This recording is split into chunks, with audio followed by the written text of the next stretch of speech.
हिंदी में यूपीएससी की तैयारी से संबंधित प्रोग्राम्स को देखने के लिए सब्सक्राइब करें स्टडी IQ IAS हिंदी। नमस्कार, आप सभी का बहुत बहुत स्वागत है स्टडी IQ के प्लेटफॉर्म पे। मेरा नाम है अभिनव कुमार बहरे भाई, और जरा पीछे दी हुई इस इमेज को ध्यान से देखिए। आई होप आप सभी ने लाइफ में कभी ना कभी ऐसी इमेजेस देखी होंगी जहां पर मास लेवल पे एनिमल्स जो है वो माइग्रेट कर रहे हैं, दे आर मूविंग, और वो एक दो नहीं हजारों की संख्या में होते हैं और ये मूव करते हुए किसी दिशा में जा रहे होते हैं। आप नोटिस करेंगे तो सारे के सारे जो एनिमल्स हैं इस जर्नी में बहुत सारी रिवर्स को क्रॉस करते हैं, बहुत सारी नदियों को क्रॉस करते हैं, और उसी समय हमें नेशनल ज्योग्राफिक चैनल्स में या डिस्कवरी जैसे चैनल्स में या फिर कभी कभार शॉर्ट वीडियोस में यह दिखाया जाता है कि उनके शिकारी जो है उनका शिकार कर रहे हैं। जब इन एनिमल्स को यह पता है कि इनके प्रीडिएटर्स, इनके शिकारी इस नदी में हैं, तो ऐसी क्या मजबूरी है इन एनिमल्स की कि ये एनिमल्स इन रिवर्स को क्रॉस करते हुए किसी दिशा में बढ़ रहे हैं। और यहां मैं आपको एक बात और बताऊं तो ध्यान दें, तो ये सारे एनिमल्स एक स्पेसिफिक डायरेक्शन में जा रहे हैं। अगर ये डायरेक्शन में जाना सिर्फ खाने के लिए है तो डियर, ये भोजन की तलाश अपनी लाइफ को सेक्रीफाइस करते हुए क्यों कर रहे हैं? आज के इस वीडियो में हम चर्चा करेंगे, और ये चर्चा यहां तक सीमित नहीं है। हम यह भी चर्चा करेंगे कि भाई कुछ जीवों में कुछ ऐसी चीजें क्यों दिखाई देती हैं जो एक डिफॉर्मिटीज हैं। आई होप आपने कभी ना कभी इस जो रैट है, जो चूहे हैं, उनमें कई प्रकार के ऐसे जो है वो कंडीशंस देखी होंगी जब वो एक व्हील में दौड़ रहे होते हैं और ये एंडलेस दौड़ होती है। आपने कई बार देखा होगा कई जीवों में ऐसी डिफॉर्मिटीज प्रेजेंट हैं। आज के इस वीडियो में इस बारे में चर्चा करेंगे, but before I start, make sure जो सेक्शन हम देख रहे हैं यह सेक्शन कॉमन है ज्योग्राफी ऑप्शनल में जब आप पढ़ते हैं इन्वायरमेंटल ज्योग्राफी और बायो ज्योग्राफी, अर्थात जब आप जीव भूगोल पढ़ते हैं तब इस प्रकार की चीजें आती हैं।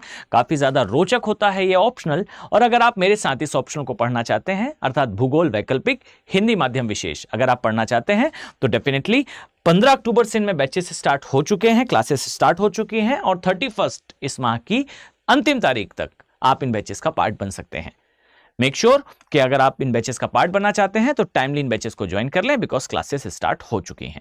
साथ ही P2I बैचेस भी अवेलेबल हैं, आगे मैं इसके बारे में भी आपसे चर्चा करने वाला हूं। तो जरा ध्यान से देखिए, अगर हम देखें तो ये एनिमल्स में इस प्रकार की क्रिया होती क्यों है और ये इसेंशियल है क्या? तो सबसे पहले जान लीजिए, there is something called nature.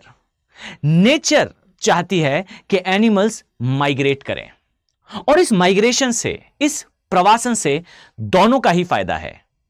पीछे दिख रही इस एनिमल बायोडायवर्सिटी को देखिए, यह बायोडायवर्सिटी भी बनी रहेगी और साथ ही जिस जगह पर यह खड़े हैं वो जगह भी जीवित रहेगी। ध्यान से सुनिए, अगर यह एनिमल माइग्रेशन नहीं होगा, अगर ये जीव इस जगह को छोड़कर नहीं जाएंगे, तो प्राइमरली तो हमें यह दिखाई देगा कि इन जीवों की मृत्यु हो जाएगी, पर एंड ऑफ द डे इनकी प्रजातियां भी समाप्त हो जाएंगी। यानी कि ये जो शेर या फिर ये जो एलिफेंट या फिर जिराफ, ये जो आपको दिखाई दे रहे हैं, इन सभी का अल्टीमेटली एंड हो जाएगा अर्थ से, अगर ये माइग्रेट नहीं करेंगे तो। और ये माइग्रेशन दोनों के लिए ही आवश्यक है।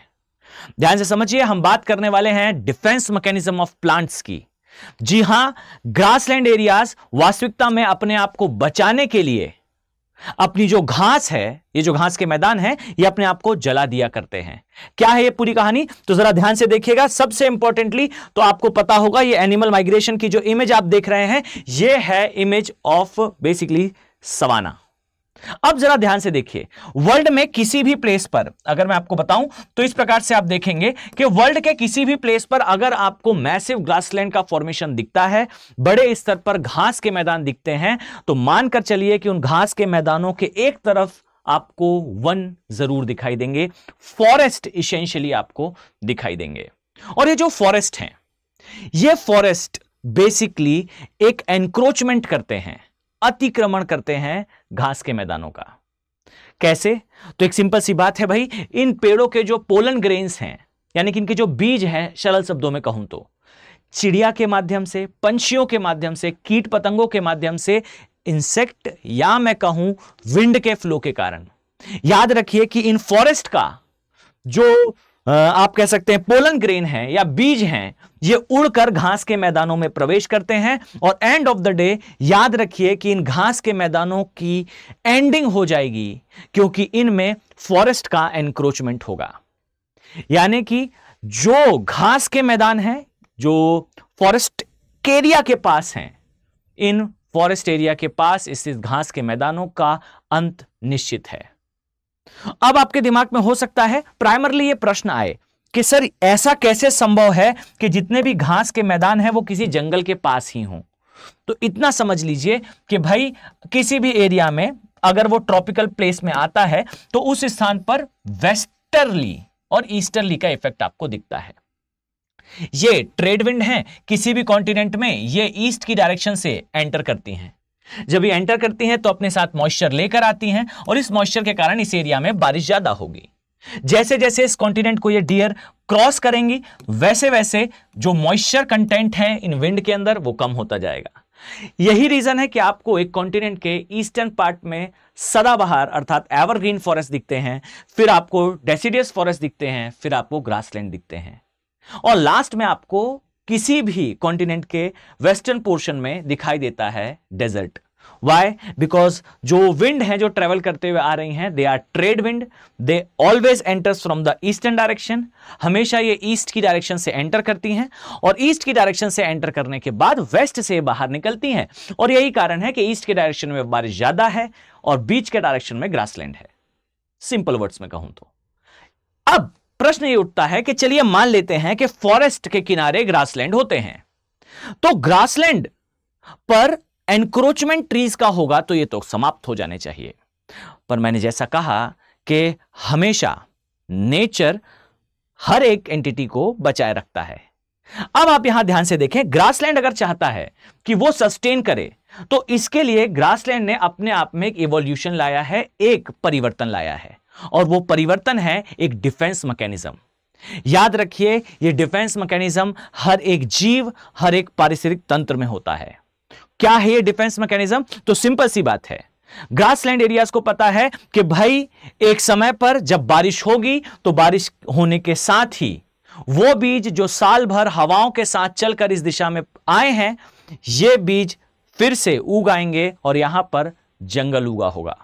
जंगल उगने से घास पारिस्थितिक तंत्र समाप्त हो जाएगा और यही कारण है कि घास का जो पारिस्थितिक तंत्र है यह बारिश आने के पूर्व गर्मी के समय अपने आप को पूरी तरह से सुखा लेता है और यह घास ड्राई होने के बाद आपस में रब होती है और रब होने से फ्रिक्शन के कारण या एक ट्रिगरिंग मूवमेंट, कोई भी हो सकता है, शायद बिजली का गिरना हो या कोई भी इवेंट हो, इसके कारण इनमें आग लग जाती है। अर्थात जिसे हम फॉरेस्ट फायर कहते हैं, यह एक नेचुरल अकरिंग प्रोसेस है। यह सामान्य होने वाली एक घटना है, पर यह जंगलों में नहीं, घास के मैदानों में होती है। और इससे घास का मैदान हासिल क्या करता है? इससे घास का मैदान यह हासिल करता है कि वो सारे बीज जो फॉरेस्ट से आए थे वो घास के मैदान से समाप्त हो जाते हैं। पर आपके दिमाग में प्रश्न आएगा कि इससे तो डियर हमारी घास भी समाप्त हो गई। बट वेट अ सेकेंड, जैसा मैंने कहा नेचर हर एक एंटिटी को बनाए रखती है। जिस घास की समाप्ति हो गई फॉरेस्ट फायर से, डियर वही घास दोबारा री एनर्जाइज होती है जैसे ही आती है बारिश। क्यों? क्योंकि जो घास का बीज होता है, जो सीड होता है, यह ड्रॉट एंड फायर रेजिस्टेंट होता है। ड्रॉट और फायर रेजिस्टेंट होने के कारण जैसे ही बारिश होती है, अर्थात यह सूखा और अग्नि के प्रति प्रतिरोधी होता है। आग लगने पर भी यह बीज नष्ट नहीं होता, सूखा पड़ने पर भी इसका बीज नष्ट नहीं होता। और शायद यही कारण है कि जब आप कभी किसी स्थान को खाली छोड़कर चले जाते हैं तो कुछ समय बाद उस स्थान पर आपको घास उगी हुई दिखती है, क्योंकि हवा के साथ उड़कर बहुत दूर तक इन घास के बीजों का स्थानांतरण हो सकता है। और यही कारण है कि जैसे ही दोबारा बारिश आती है, आप पाएंगे कि उसी जमीन पर जहां आग लगी थी उस स्थान पर विद इन अ वीक फिर से ग्रास ग्रो हो जाती है। अर्थात जो ग्रासलैंड एरियाज हैं उनमें नेचुरल अकरिंग प्रोसेस है फॉरेस्ट फायर, और जिस फॉरेस्ट फायर के माध्यम से ये ग्रासलैंड एरियाज गेन क्या करते हैं, तो अपने आप को उस पारिस्थितिक तंत्र में बनाए रखते हैं, अपने आप को जीवित रख पाते हैं। तो चलिए, अब एक पॉइंट तो क्लियर है कि घास के मैदान अपने आप को जीवित रखने के लिए कार्य करते हैं, लेकिन इसका एनिमल के माइग्रेशन के साथ क्या कनेक्शन है? तो सबसे पहली बात, सारे एनिमल्स को यह पता है जिस एरिया में अभी ये निवास कर रहे हैं, जिस हरी घास का ये आनंद ले रहे हैं, डियर, ये हरी घास 2 से 3 सप्ताह के अंदर बिल्कुल ड्राई हो जाएगी, और ड्राई होने के बाद एक समय ऐसा आएगा जब ये जलना स्टार्ट होगी, और जलने पर ये पूरी तरह से जलकर नष्ट होगी। और अगर इस स्थान पर कोई जीव रहा तो डियर, आत्मा परमात्मा में विलीन हो जाएगी, अर्थात ये पूरी तरह से समाप्त हो जाएंगे। अब इस कारण से एनिमल्स माइग्रेट करते हैं। अब आपको शायद क्लियर होगा कि इतने बड़े लेवल पे एनिमल्स जा कहां रहे हैं, तो ये जा बेसिकली उस ग्रीन एरिया की तरफ रहे हैं जहां से करीब फॉरेस्ट हो, जिससे जो ग्रासलैंड एरियाज में लगने वाली आग है ये उससे अपने आप को बचा सकें। और इसका लॉजिक नेचर ने इन्हें इवोल्यूशन से दिया है। Now one thing is perfect कि एनिमल्स अपने आप को बचाने के लिए उद्विकास से इसे सीख चुके हैं, इवोल्यूशन से इसे सीख चुके हैं कि they have to migrate. Good, but कहीं ना कहीं इस माइग्रेशन को नेचर ने बहुत सोच समझ कर ट्रिगर करा है।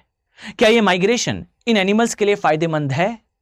तो जैसा मैंने शुरुआत में कहा कि अगर ये माइग्रेट नहीं करेंगे तो केवल इनकी मृत्यु नहीं होगी, बल्कि इनकी प्रजातियां भी समाप्त हो जाएंगी। यानी कि कुछ विल्डर बीस्ट या कुछ ज़ीब्रास की डेथ होने से कनेक्टेड नहीं है, ये कनेक्टेड है इनकी पूरी प्रजाति के नष्ट होने से। और वो कैसे? तो समझिए, जब ये जीव माइग्रेट करते हैं तब ये जीव अलग अलग एरिया में रहने वाले अपने जैसे जीवों से मिलते हैं। मान लीजिए जिराफ माइग्रेट करता है, ज़ीब्रा माइग्रेट करता है, विल्डर बीस्ट माइग्रेट करता है, तो ये माइग्रेट करने पर, प्रवास करने पर सवाना के मैदानों के दूसरे हिस्से में प्रवेश करते हैं और वहां दूसरे प्रकार के जीवों से मिलते हैं, और फिर ये उस स्थान पर प्रजनन करते हैं। एक तो पहली चीज, इतना लंबा डिस्टेंस ट्रेवल करने पर नेचर सर्वाइवल ऑफ फिटेस्ट के अकॉर्डिंगली वो जीव जो कम फिट हैं, मिसफिट हैं, उन्हें समाप्त कर देती है। वो इतना दूर जा ही नहीं पाते कि वो आगे सरवाइव कर सकें। इसी प्रकार की एक दौड़ में वो जीव जो कमजोर हैं वो समाप्त हो जाते हैं। यानी कि हर वर्ष नेचर कमजोर जीवों को समाप्त कर देती है, और जो आगे बढ़ते जाते हैं वो अपनी प्रजाति के या अपनी जो झुंड है उसके सबसे मजबूत जीव हैं। और जब ये पहुंचेंगे तब ये आगे जाकर मीटिंग भी कर पाएंगे। और अब ये जो मीटिंग होगी ये एक ही एरिया में लोकल मीटिंग नहीं होगी। अब इस बात को समझिए कि अगर एक ही स्थान पर बार बार ब्रीडिंग करी जाए तो जेनेटिक मॉडिफिकेशन बंद हो जाते हैं, जिसे आपने अक्सर सुना होगा कि धर्मों में या फिर हिंदू मैरिज एक्ट में भी आपको इवन दिखाई देगा that you are not allowed to do marry with your sister. आप अपने ब्लड रिलेटिव्स के साथ वैवाहिक संबंध नहीं बना सकते। इसका सिंपल सा रीजन है, there is a problem called inbreeding. Inbreeding का मतलब है अंतः प्रजनन की समस्या। अगर ब्लड रिलेटिव्स आपस में मैरिजेस करना स्टार्ट करें तो इससे जेनेटिक मॉडिफिकेशन बंद हो जाता है, और जेनेटिक मॉडिफिकेशन बंद होने से जो ब्रीडिंग डिप्रेशन है वो आने लगता है। संततियों की जो मतलब कि अगर ब्रीडिंग हो तो जो संतति यानी कि ऑफस्प्रिंग उत्पन्न होगा उसकी जीवन प्रत्याशा कम होगी। और अगर आपको लगे कि इन ब्रीडिंग एग्जैक्टली है क्या और ये शायद उतनी बड़ी प्रॉब्लम नहीं है, तो इमेजिन करें करोड़ों रुपए खर्च करने के बाद भी भारत सरकार इस जीव को जिंदा नहीं रख पा रही। यह है रेड पांडा, और रेड पांडा की यही समस्या है कि इसमें इन ब्रीडिंग डिप्रेशन है, अंतः प्रजनन की समस्या है। इस अंतः प्रजनन की एक समस्या के अंतर्गत यह जीव अपने ही लोकल एरिया में केवल ब्रीडिंग कर रहा है, और यही कारण है कि इनकी नंबर ऑफ ऑफस्प्रिंग या नंबर ऑफ संततियां ये कम है और वो जीवित भी नहीं रह पाती। और इतना ही नहीं, इस अंतः प्रजनन की समस्या के कारण जीवों में इवन डिफॉर्मिटीज आने लगती हैं। आपने शायद सुना होगा, अभी से कुछ समय पहले काफी न्यूज आई थी कि भारतीय बाघों में, इंडियन टाइगर्स में कहीं इन ब्रीडिंग की प्रॉब्लम ना हो। अगर ये इन ब्रीडिंग की प्रॉब्लम निकली तो डियर आज से कई वर्षों पहले अंदाज लगाया जाता है कि भारतीय चीतों में भी इनब्रीडिंग की समस्या थी। भारतीय चीतों में इस इनब्रीडिंग की समस्या के कारण ही कहा जाता है कि कहीं ना कहीं वे समाप्त हुए थे। एक ही एरिया में बार बार ब्रीडिंग करने से जो संततियां हैं वो मजबूत नहीं रह जाती, उनमें कोई ना कोई डिफॉर्मिटीज आने लगती हैं और इसी का आपको परिणाम यहां दिखाई देगा। और एक काफी फेमस जो है वो इमेज आई थी एक टाइगर की। एग्जैक्टली ये वो इमेज नहीं है, बट इमेज इससे काफी ज्यादा मिलती जुलती थी, जहां ये बताया गया कि आंखों के जो साइज है उसमें डिफरेंस था। बाघ की आंख का जो साइज है उसमें डिफरेंस पाया गया। ये बाघों में दिखने वाली डिफॉर्मिटीज थी और इन्हीं डिफॉर्मिटीज के कारण यह अंदाज लगाया जा रहा है कि कहीं ना कहीं भारतीय बाघों में समय के साथ अंतः प्रजनन की समस्या, इनब्रीडिंग का डिप्रेशन आना शुरू हो रहा है। एशियाई लॉयन हो, आप देखें एशियाई लॉयन की संख्या बिल्कुल सीमित रह गई है और इसीलिए वो मजबूर हैं एक ही स्थान पर बार बार ब्रीडिंग करने के लिए। और बार बार ब्रीडिंग या प्रजनन के कारण जो संततियां हैं उनमें आनुवंशिक विविधता नहीं आएगी। अब जब ये एनिमल्स बड़े स्तर पर माइग्रेट करते हैं और इस माइग्रेशन का ट्रिगरिंग क्या है कि भाई इस जमीन में आग लगने वाली है, इसलिए दे यूज टू माइग्रेट अलॉट। बहुत दूर दूर ये पलायन कर रहे हैं और जब ये दूर दूर पलायन करते हैं तो इनमें मिक्सिंग होती है।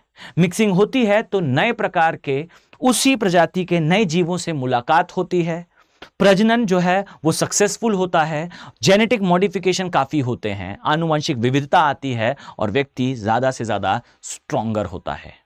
जो प्रजाति है वो और भी ज्यादा स्ट्रांग होती है। जो कमजोर थे एक वो पीछे शिकार में छूट गए, जो मजबूत थे वो आगे बढ़े, उन्होंने प्रजनन करा और वो भी आनुवंशिक विविधता के साथ करा और यही कारण है कि उनकी प्रजाति आज भी जीवित बनी हुई है। How beautiful the nature is. देखिए एक स्थान पर नेचर ने अपने आप को बचाने के लिए घास के मैदानों में फॉरेस्ट फायर कराई और वही नेचर उन जीवों को भी बचाए रखने के लिए उस फॉरेस्ट फायर के कारण उन्हें माइग्रेट कराती है। बहुत ब्यूटीफुल है इन कंसेप्ट को समझना। और ऐसा नहीं है कि ये मानवों में नहीं होता। आप देखिए सेवरल रिलीजन्स में आपको इस प्रकार के लॉज दिखेंगे। और इतना ही नहीं, आप नोटिस करें ये जो जेनेटिक मॉडिफिकेशन है ये जितना ज्यादा होगा मानव भी उतना ज्यादा स्ट्रांग होगा। आप देखिए अमेरिका में जो ब्लैक्स हैं उनका बॉडी साइज आपको ऑन एन एवरेज ज्यादा स्ट्रांग दिखेगा, ज्यादा बड़ा दिखेगा, बिकॉज अमेरिकन ब्लैक्स ये एग्जैक्टली अफ्रीका से आते हैं। ये अफ्रीका से कभी ना कभी दास के रूप में लाए गए थे और समय के साथ ये जो है वो नॉर्डिक अर्थात यूरोप में रहने वाले लोग जो अमेरिका आए उनके साथ मिक्स हुए हैं। सो अगर मैं थोड़ा मटीरियलिस्टिकली होकर कहूं तो अमेरिका के अंदर जो आपको ब्लैक्स दिखाई देते हैं which is called as American blacks, ये अमेरिकन ब्लैक्स एक्चुअली में दे आर जो वाइट हैं जो बेसिकली यूरोप से आए थे, यूरोप से आए हुए जो नॉर्डिक लोग हैं अर्थात श्वेत चमड़ी के जो लोग हैं वे, तथा अफ्रीका से आए हुए जो नीग्रोस हैं, जो नीग्रोस हैं इनके मिक्सिंग से बने हैं। अर्थात यूरोप में रहने वाले जो व्हाइट स्किन के श्वेत चमड़ी के जो लोग हैं जिन्हें नॉर्डिक कहा जाता है, तो नॉर्डिक्स और साथ में अफ्रीका के नीग्रोस, इनके मिक्स होने से ये अमेरिकन ब्लैक्स जो है एस्टेब्लिश हुए हैं। और याद रखिए अमेरिकन ब्लैक्स आज के समय वर्ल्ड के सबसे स्ट्रॉन्ग टाइप के ह्यूमंस में से एक कहे जा सकते हैं, बिकॉज इनमें जेनेटिक मॉडिफिकेशन बहुत ज्यादा है, क्योंकि ये मानव की दो बिल्कुल विपरीत नस्लों से मिलकर ये बने हैं। जेनेटिक मॉडिफिकेशन इसेंशियल है और नेचर इस इसेंशियल को बनाए रखती है और बनाए रखने की प्रोसेस ऐसी है कि ग्रासलैंड भी अपने आप को जीवित रख पाते हैं। What a beautiful connection between geography, environment and human geography, जैसा मैंने एग्जांपल बताया अमेरिकन ब्लैक्स का, और इसका बहुत सारा कनेक्शन है। फिर आपको अमेरिका के अंदर ब्लैक एंड व्हाइट कॉन्फ्लिक्ट दिखता है, बिकॉज अमेरिकन ब्लैक उस सोसाइटी के अंदर एक विशेष स्थान अर्जित करने लगते हैं। फिर एक पूरी जो है वो सोशल ज्योग्राफी स्टार्ट होती है। किसी दिन इस पर भी चर्चा करेंगे, मानव भूगोल पर भी चर्चा करेंगे। अब अगर आप मेरे साथ ऑप्शनल सब्जेक्ट पढ़ना चाहते हैं तो ये बायोज्योग्राफी का पार्ट है, साथ ही एनवायरमेंटल ज्योग्राफी का पार्ट है। इसी तरीके से हम आगे भी जो क्लासेस हैं वो लाते रहेंगे। बट अगर आप इन टाइप ऑफ कोर्स ज्वाइन करना चाहते हैं तो आप इन बैचेस को एनरोल कर सकते हैं by using AK live code.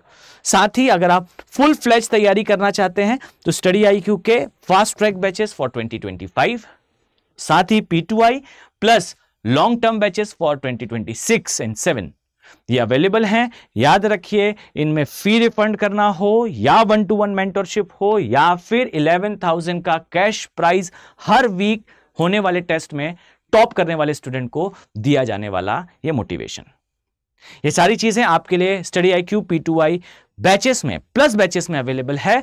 तो आप चाहें तो आप इन बैचेस का भी पार्ट बन सकते हैं। मेक श्योर जब भी आप इन बैचेस का पार्ट बने, you just have to use AK live code. AK live code का यूज करते हुए आप इन बैचेस का पार्ट बन सकते हैं और ज्योग्राफी ऑप्शनल बैच के लिए जैसा मैंने बताया सेम एज फैसिलिटीज भी आपको प्रोवाइड की जाएंगी।